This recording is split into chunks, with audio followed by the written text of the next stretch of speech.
En 2003, je me suis installé avec papa. On était en Holstein, on avait un troupeau de viandeuses. On est monté à 300 bêtes à ce moment-là, 300 bêtes pour 100 hectares.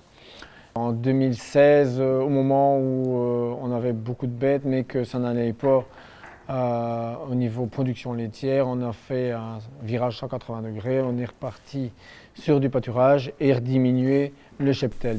En fait, on est passé de 300 à 180 bêtes. Ça nous donne un super équilibre au niveau prairie, bâtiment, stock disponible, paille, maladies beaucoup moindres, frais vétérinaires beaucoup moindres. Moi j'appelle ça un équilibre, c'est trouver son point et je l'ai trouvé sur 2 ans de temps.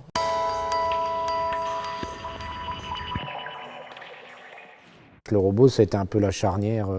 J'étais déjà un peu en autonomie avant, j'essayais, on avait déjà diminué le soja, on avait arrêté le soja. Mais quand on a mis le robot, voilà, tout le monde est arrivé, il faut produire, parce qu'on a un robot, il faut produire beaucoup de lait, les nutritionnistes, tout. Et là, j'ai suivi ça 1 an ou 2, mais c'est pas ce que je veux.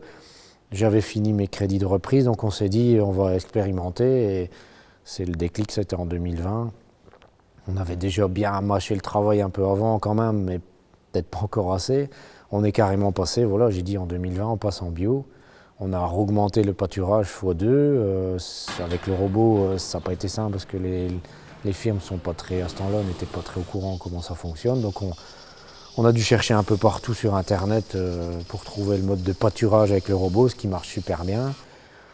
On a réintroduit les aliments fermiers, donc les triticales, avoine, pois, févrole et j'en passe, dans le robot. Les 2 années de conversion ont été très difficiles, que pour les vaches comme pour moi. On a vu une baisse de production, on est resté quand même à un seuil pas critique, on va dire.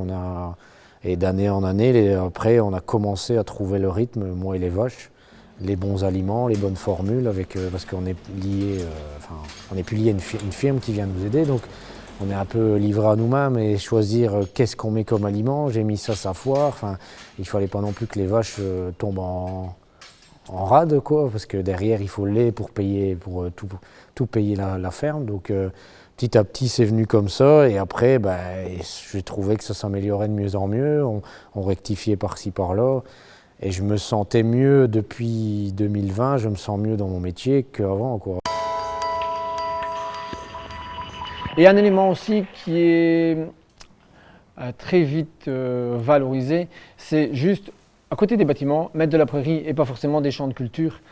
On est sur un bloc, une plateforme de 50 hectares, on a 60 vaches et divisé par 43 parcelles.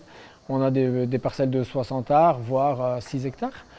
Sur la parcelle de 6 hectares, on va travailler au fil avant, qui a l'avantage justement que si on n'en a pas besoin, de le mettre dans le silo, quoi, de le stocker.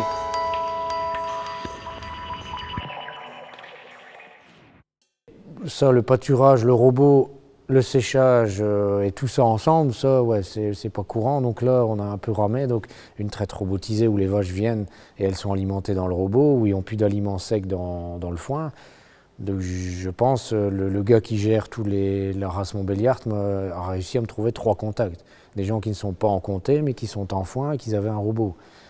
Mais on voit avec les conditions climatiques et le réchauffement climatique qu'il faut diversifier son mélange de prairies, quoi. Maintenant, on part sur des fétuques élevées, sur du trèfle violet, sur de la luzerne, pour dire qu'en fonction du climat, on a toujours une espèce ou 2 espèces qui sont là présentes.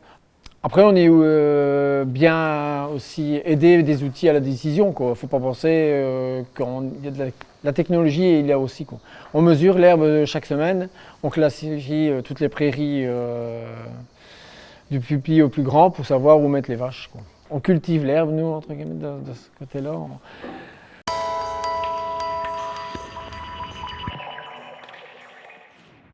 Oui, la PAC est très encourageante depuis 2 ans. Ici, on voit pour le maintien des prairies permanents, les prairies haute valeur biologique, la biodiversité, les haies.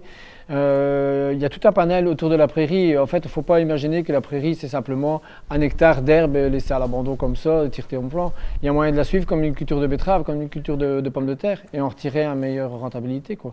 Les aides qu'on perçoit en tant que bio, déjà, c'est un sacré coup de pouce au démarrage les 2 premières années. Puis après, on nous suit, contrairement à certains pays où ils n'ont que les 2 années de conversion, après ils n'ont plus rien. Donc il y a un réel coup de pouce, heureusement qu'on l'a, parce que franchement, au début, c'est galère.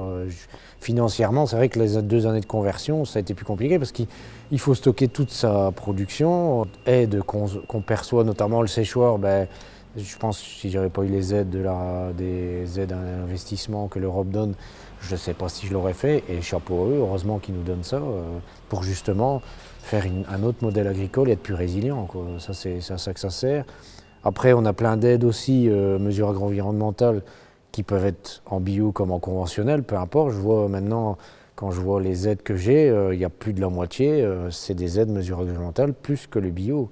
Le bio, on dit on nous est super aidé, mais les aides bio, c'est pas avec ça que je vais vivre, hein. Enfin, heureusement qu'on a toutes les aides, notamment les primes protéiques pour la luzerne, les primes protéiques dans les céréales, qui sont ouvertes à tout le monde. Tout le monde pourrait déjà faire ça. Et je regrette même, avant de passer bio, de ne pas avoir été plus dans ce terrain-là, avant de passer bio. Comme ça, la transition aurait été moins douloureuse, je veux dire. Et c'est dur de dire à des jeunes, faut faire moins pour gagner plus, mais j'en suis la preuve que c'est jouable. Voilà. Il ne faut pas chercher la productivité à tout prix, d'être plus. En faisant moins, on retrouve une meilleure rentabilité. Quand j'expliquais à papa, qui est d'une génération forte productrice, de dire ben, écoute, je trouve que si on diminuait un peu le cheptel, on s'en sortirait mieux. Il m'a dit non, toujours plus. Et aujourd'hui, il me dit tu avais raison. Voilà. De l'extérieur, les gens ils vont dire il n'y a pas grand changement par rapport à avant. Mais pour moi, à l'intérieur, c'est une révolution, quoi. Enfin, faire du lait sans. Parce qu'un agriculteur, on lui retire la phyto, les engrais chimiques et les aliments du commerce, on est tout nu, hein. Enfin, il y a plus. Si on vous retirez ça à la majorité des éleveurs, ça va être la catastrophe, quoi. Ici, c'est ce que j'ai fait, on a tout retiré. Et je revois maintenant dans mes parcelles des animaux que je ne voyais plus avant. Donc on a l'impression, nous, en changeant, on coche toutes les cases. Mais si on veut plus tard qu'on ne doit plus dépolluer les sols, les eaux et que j'en passe, c'est nous qu'il faut mettre en avant, quoi.